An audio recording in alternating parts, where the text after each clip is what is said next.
제가 참 희한한 게 있어요. 나 요번에 깜짝 놀랐어. 저도 한 번 생각 안 해봤는데, 임종석 문제만 임종석에 대해서 한마디만 더 하고, 이제 오늘 방송을 마치려고 합니다.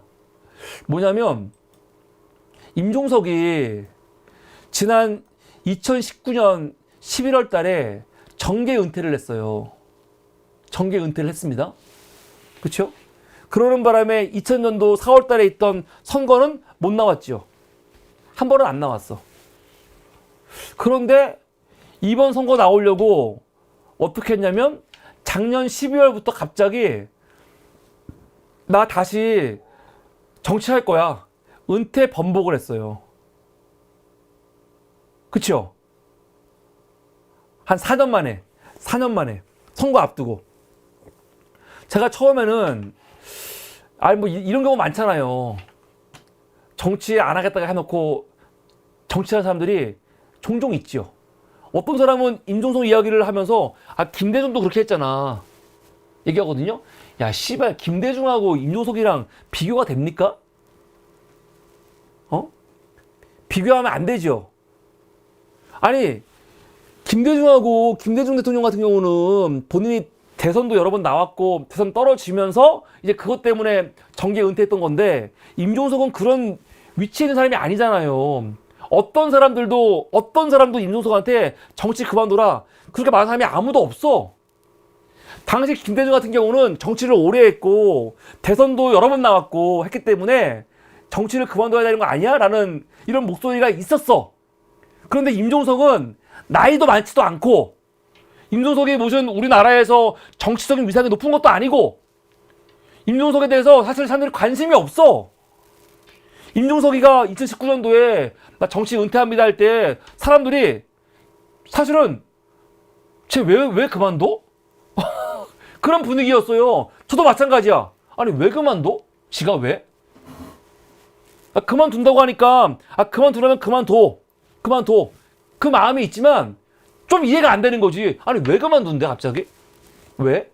그래 놓고 4년 만에 또 하겠대. 이게 뭐지? 응? 왜 그만둔 거지 도대체? 아니 임종석의 정치 여러분 생각해 보세요. 임종석의 정치를 그만두라고 누가 요구도 안 했고 그런 목소리가 있지도 않았어. 당내에서 막 586 정치 그만둬야 된다 그런 목소리가 있지도 않았어. 그때는요. 586 천산이라는 것도 지금 나오는 거지 그때는 그런 거 있지도 않았다니까요. 오히려 임종석이 비서실장 그만두고 나서 인기가 좋았지. 근데 갑자기 막 정치를 안 하겠대 막. 아니 왜 안 해 갑자기? 정치를 왜 안 해? 누가 하지 말라고 했어? 참 이상하잖아요. 제가 그래서 사실은 그냥 이 새끼들이 참 거짓말 하는구나. 이렇게 정치인들이 뭔가를 결정하고 나서 이게 말을 너무 쉽게 바꾼다. 제가 그런 관점에서만 비판을 했거든요. 야, 그런데 그게 아니야. 이게 이유가 있어. 나 정말 깜짝 놀랐어.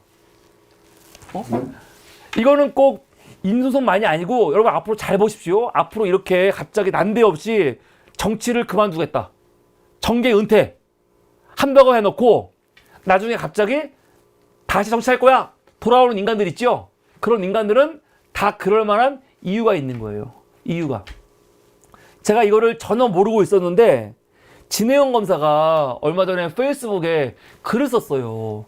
근데 그 글을 보고 제가 정말 이거구나, 진짜 일리가 있다 생각이 들었어요. 그게 뭐냐? 정치자금법.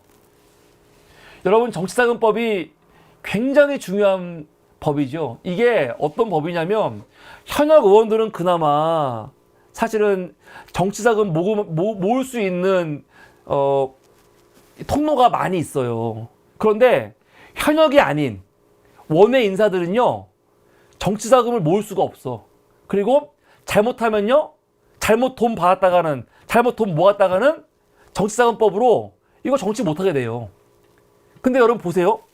정치자금의 종류가 뭐가 있냐? 당비, 후원금, 기탁금, 보조금, 정당의 당원당규 등에 정한 부대 수입이 있고, 마지막 봐보세요. 정치 활동을 위하여 정당, 또 공직선거법에 따른 후보자가 되려는 사람, 후보자 또는 당선된 사람, 후원회, 정당의 간부 또는 유급 사무직원, 그 밖에 정치활동을 하는 사람에게 제공되는 금전이나 유가증권 또는 그 밖의 물건. 이게 뭐냐? 정치자금이에요. 핵심은 뭐냐? 내가 지금 정치인이 그러니까 내가 지금 현역이 아니어도 누가 봐도 그 사람은 후보자 혹은 후보자가 되려는 사람, 정치 지망생들이 있잖아요. 우리가 보통 원외에 있는 사람들 다 정치인들이잖아. 그런 사람들은 다 정치자금법과 관련해 가지고 거기에 적용이 되는 거야. 정치자금법 적용이 되는 거예요. 이게 왜 중요하냐면요. 한 예로 노회찬 의원이 왜 스스로 목숨을 끊은 겁니까? 정치자금법 위반 때문에 수사받았잖아요. 이것 때문에 본인이 목숨을 버린 거예요. 노회찬 의원 유언장에 뭐라고 써있냐? 이게 노회찬 의원 그 유언장이거든요. 2016년 3월 두 차례에 걸쳐 경국모로부터 모두 4천만 원 받았다. 4천만 원. 아니 지금 갑자기 진해원 검사 뭐 믿을 수 없다 막 그러시는데, 진해원 검사를 믿으라는 게 아니고 진해원 검사가 했던 이 말 또 그 주장이 일리가 있으면 받아들이는 거지. 근데 저는 굉장히 일리가 있다 생각이 들어요. 노회찬 의원이 드루킹 그 집단으로부터 4천만 원 받았다는 거죠. 본인이 인정하는 거예요. 근데 이때는 노회찬 의원이 현역이 아니에요. 원외 의원이야. 현역이 아니야. 국회의원이 아니라고요. 어떤 컨택도 없었고 대가를 약속한 바가 없었다. 나중에 알았지만 다수 회원들의 자발적 모금이었기에 마땅히 정상적인 후원 절차를 밟아야 했다. 그러나 그러지 않았다. 누굴 원망하랴. 참으로 어리석은 선택이었으며 부끄러운 판단이었다. 책임을 져야 한다 하면서 목숨을 끊은 거예요. 정말 어이없는 거야. 이거를 소위 오세훈법이라고 합니다. 오세훈법이 무슨 정치인들이 돈 문제에 있어갖고 굉장히 깨끗하게 만든 걸로 생각하는데 그게 아닙니다. 오세훈법은요, 어떤 법이냐면 현역 의원들 말고 현역 의원이 아닌 원외 인사들 있죠. 그런 사람들이 정치를 못하게 막아놓은 법이에요. 막아놓은 법이에요. 그래서 노회찬 의원이 이것 때문에 목숨을 잃은 거거든요. 그러면 이 돈은 뭐냐? 4천만 원은. 이건 뭐냐? 나중에 드루킹 말에 의하면 이 4천만 원은 강의료. 노회찬 의원은 이거를 정치자금이라고 생각을 했는지 모르겠지만 드루킹은 뭐라고 했냐면 이거는 노회찬 의원이 강의했는데 그 강의와 관련해 가지고 당시 참여했던 그 인원이 한 200명 됐대요. 그래서 1인당 5만 원씩 걷어갖고 돈을 줬다는 거지. 강사료라는 강사료. 근데 이게 정치자금법에 따르면 불법인 거죠. 근데 여러분 우리가 한번 생각을 해보세요. 만약에 제가 여러분들한테 회원들 모아놓고 강의를 했는데 여러분들이 돈 모아서 저한테 4천만 원 보냈어. 4천만 원. 그럼 제가 이거를 받을까요? 안 받을까요? 당연히 받죠. 당연히 받지. 4천만 원이건 8천만 원이건 무조건 받죠. 그럼 내가 여러분들한테 강사비 받는다고 해서 혹은 제가 시청료 받고 오늘이 3월이 154일차인데 200일차 되면 또 저한테 시청료 1,000원씩 보낼 거 아닙니까? 우리 구독자가 지금 19만 8천 명인데 19만 8천 명이 제가 연속 200일 딱 채우면은 1,000원씩 보내줄 거 아닙니까? 그러면 1억 9천만 원이거든요. 1억 9천만 원. 1억 9천만 원. 그럼 내가 이거 받지. 너무 좋아하지. 그러면 제가 이거 갖고 정치자금법 위반이라고 수사 받나요? 안 받아요, 나는. 왜? 나는 정치인도 아니고 앞으로 정치할 사람도 아니고 그리고 또 정치할 후보자도 아니고 후보자가 될 마음도 없거든. 나는 안 받아. 저는 아무 문제가 안 돼.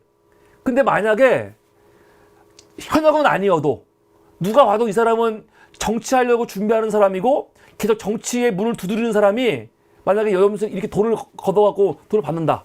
그럼 그거는 정치자금법에 걸리는 거예요. 무조건. 이게 재밌는 게 뭐냐? 재밌는 게 만약에 임종석이 2019년도에 나와가지고 어디 갔어? 정계 은퇴했잖아요. 정계 은퇴. 정계 은퇴하면은 어떻게 되는지 아세요? 정계 은퇴하는 순간 임종석은 후보자가 되려는 사람도 아니고 후보자 또는 당선된 사람 여기에 속하지가 않는 거야. 그러니까 정계 은퇴하겠다고 선언하는 순간 정치자금법으로부터 멀어진다는 거죠. 근데 저는 이런 생각을 해본 적이 없는데 이거를 진혜영 검사가 지적을 했는데 저는 굉장히 일리 있는 얘기다 생각이 들어요. 뭐라고 하냐? 정계에서 은퇴한 사람이나 그 가족에게 제공된 금전, 주택, 편의, 서비스 등은 정치자금법에 의해 규율되지 않는다는 의미입니다. 그래서 진혜원 검사의 요 말에 따르면 임종석이 정계 은퇴한 이유가 다음 총선 직전에 다시 컴백하면 되는 거고 컴백하기 전까지 금전, 주택, 편의, 서비스 이런 거에 대해서 혹시 제공받은 거 아니냐 그런 의심이 있는 거죠. 그래서 진혜영 검사는 뭐라고 하냐면 이렇게 얘기를 해요. 공직 은퇴 시점과 현 시점 사이에 본인과 가족 전체의 재산 증감 내역과 그 출처를 시민들이 확인하는 것이 필요하다. 이런 얘기 하는데 저는 이게 꼭 임종석이 아니더라도 앞으로 어떤 정치인이 갑자기 느닷없이 나와가지고 나 정치 안 할 거야 해놓고 한 3년 후에 총선 앞두고 갑자기 나 정치할 거야 그런 태도를 보이면 정치자금 관련해가지고 우리가 의심해 봐야 된다는 거죠. 저는 상당히 일리가 있고 저는 한 번도 이렇게 생각해 본 적이 없는데 야 이렇게 볼 수도 있겠구나. 이게 정말 정치자금법으로부터 본인이 야인일 때 이걸 피해 가려고. 왜냐면 이런 사람들이 외부에 나가갖고 여러 가지 많이 강의도 할 수 있고 그렇잖아요. 돈 받는 거 이게 정치자금법을 걸리는 거거든요. 걸 수 있다는 거거든요. 액수가 크면. 근데 그럴 수도 있겠다. 이거 피해 가려고 정계 은퇴하는 그 쇼를 할 수 있겠구나. 그런 것들을 우리가 인식을 하면서 앞으로 정치 갑자기 난데없이 정계 은퇴할 거야 하는 사람들 있으면 한번 눈여겨볼 필요가 있다. 요번 임종석 사태 나온 김에 한번 여러 가지 면에서 한번 정리해 봤습니다. 네, 여러분 감사합니다. 오늘은 이렇게 그냥 임종석 관련해 가지고 공천 배제된 거 그 내용을 가지고 여러 가지 상황을 좀 함께 지켜봤습니다. 갑자기 진혜원 검사 얘기를 하니까 채팅창에 진혜원 이야기가 많이 나오네요. 아니, 진혜원 검사가 무슨 문제가 있어요? 전 전혀 그런 거 몰랐었는데 진혜원 검사가 무슨 문제가 있습니까? 진혜원 검사가 반 이재명이라고요? 그래요? 전 전혀 그런 걸 못 느꼈는데 예, 잘 모르겠습니다. 그거는 제가 하여간 여러분 감사하고요. 오늘 방송은 여기까지 하겠습니다. 방송 마치기 전에 광고 하나 하겠습니다. 우리 착한 보험 클리닉 010-7612-3303으로 전화하시면 착한 보험 클리닉 여러분 상담 받아보실 수 있습니다. 보험회사 아니고요. 보험 컨설팅 회사입니다. 지금 열받네. 통일이라는 새끼가 와갖고 저한테 수박이래. 내가 진혜원 검사 얘기하면 수박이에요? 야, 대단하다, 진짜. 대단하다. 야, 거의 이건 정신병자지, 정신병자. 이렇게 살면 안 돼요. 이건 완전 정신병자. 이거는 거의 어떤 수준이냐면은 그냥 지들 마음에 안 들면 넌 빨갱이야. 하는 논리 있잖아요. 그냥 똑같은 거야. 황당하네. 뭐 진혜원 검사를 좋아할 수도 있고 싫어할 수도 있는데 제가 진혜원 검사 인용했다고 저보고 수박이래. 씨발. 야, 대단하다. 무서워, 진짜. 대단하다. 이런 인간들이 다 있네. 대단하네, 진짜. 대단하다. 하여간 여기까지. 저런 병신이 어디 있습니까? 황당하네. 그래서 저런 애들이 착한 보험 클리닉을 가입을 해야 돼요. 이렇게 여러 가지 문제 있는 애들이 가입을 해야지 본인들 여러 가지 문제 생겼을 때 보장받을 수 있다. 착한 보험 클리닉은 보험회사는 아니고요. 보험 컨설팅. 전화하면 여러분 집까지 와서 온 가족의 보험 증서를 보고 분석해서 뺄 거 빼고 넣을 거 넣고 해드리니까 여러분들 착한 보험 클리닉 상담 받아보시기 바랍니다. 감사합니다. 오늘 매우 부족한 방송이지만 방송 보시고 여러분들 사물이 앞으로 더 열심히 해. 응원하시는 분들은 좋아요, 구독과 함께 여러분 시청료로 함께 하시면 감사하겠습니다. 오늘 방송은 여기서 마치겠고요. 우리 통일이가 화가 났네. 잘났다 등신사물이. 난 잘났지. 우리 통일이 화났어. 어떡하죠? 방송 끝나려고 그랬는데 우리 통일이 화나갖고 어떡하지? 통일이를 좀 사랑해 줘야 되는데 가슴이 아픕니다. 여러분들 우리 통일이가 지금 화가 났으니까 이제 방송 마무리하면서 음악 하나 나오거든요. 음악 나오는 사이에 우리 통일이 화내지 말라고 좀 이렇게 토닥토닥 이렇게 엉덩이 좀 쳐주고 그러면서 좀 위로해 주시기 바랍니다. 우리 통일이 어떡해? 통일이 화났어. 통일이 화내지 말고 통일이 잘 자고 여러분들도 통일이를 좀 많이 위로해 주시기 바랍니다. 예. 오늘 방송은 여기서 마치겠습니다. 여러분 감사합니다.